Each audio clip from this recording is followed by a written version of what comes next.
He runs the high line. Harvick up into the top 10. Keselowski giving no room whatsoever to the 18. And another big crash on the backstretch, Rick. Man, and right up in front of more traffic. Behind you in 3. I think Ryan Newman's in it.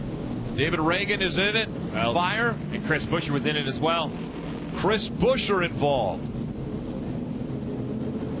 The 83 of Dylan Lupton up on top of the 31. The Fire underneath the hood of the 23. And the 14 of Tony Stewart. Looks like it's ripped the oil lines out of the 14. Stop right here, they said. Yeah, got that thing smoked. Look at the car on top of that front fender. Newman trying to get out. You see the safety worker trying to help Dylan Lupton out. Dylan Lupton's car on top of the 31. Rick, we knew it was going to be a crazy night. Richmond, as the red flag is displayed, but this is maybe perhaps exceeded what we thought. Smoke climbs out, and the crowd acknowledging Tony Stewart in his final run at Richmond International Raceway. See Ryan Newman, he's had a good run and making the chase 2 years in a row, but odds are highly against him right now, making it 3.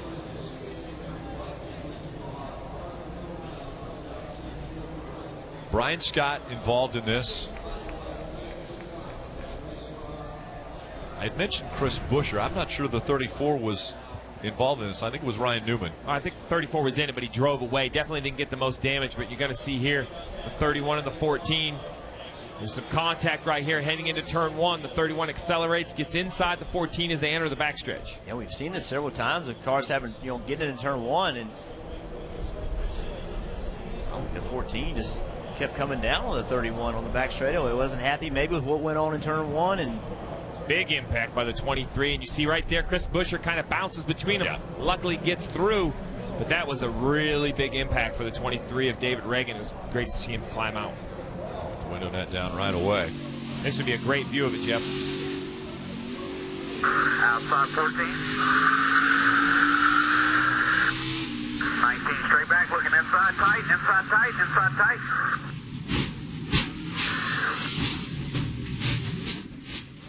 We got wrecked hard right here, got wrecked hard. 14 involved. Just as it comes down the backstretch, I know the 14, I'm not sure if he's unhappy with the 31 or if he's trying to protect the position, but he just continues to come from the high lane down to the low lane, and the 31 has nowhere to go. Ryan Newman, you heard him even play with the throttle. I'm not sure he was trying to measure how aggressive he wanted to be, but they make contact and spin at the bottom of the backstretch. Check up, stay high, stay high, stay high, stay high. Stop, stop, stop, stop, stop. the 43 was just lucky nobody was in front of him. You could hear the rear wheels hopping up and down, had the rear tires locked up.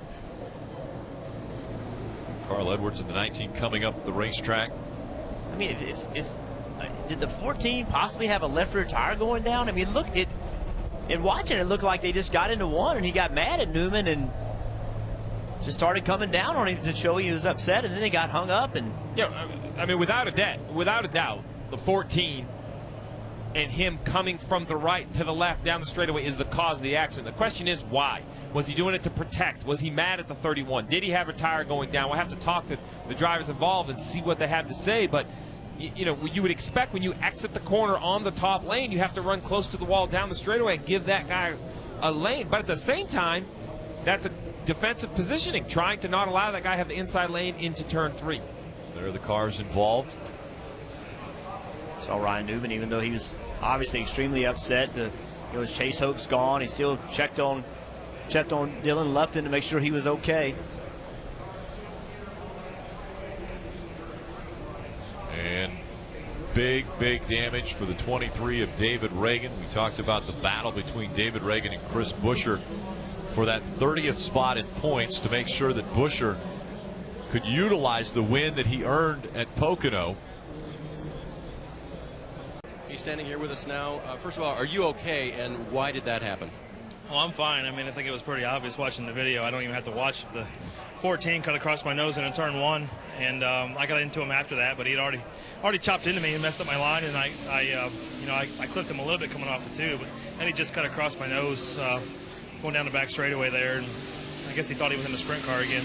Didn't know how to control his anger, so we'll fight, keep fighting like we always do. It's unfortunate, not the end that we wanted to with the Caterpillar Chevrolet.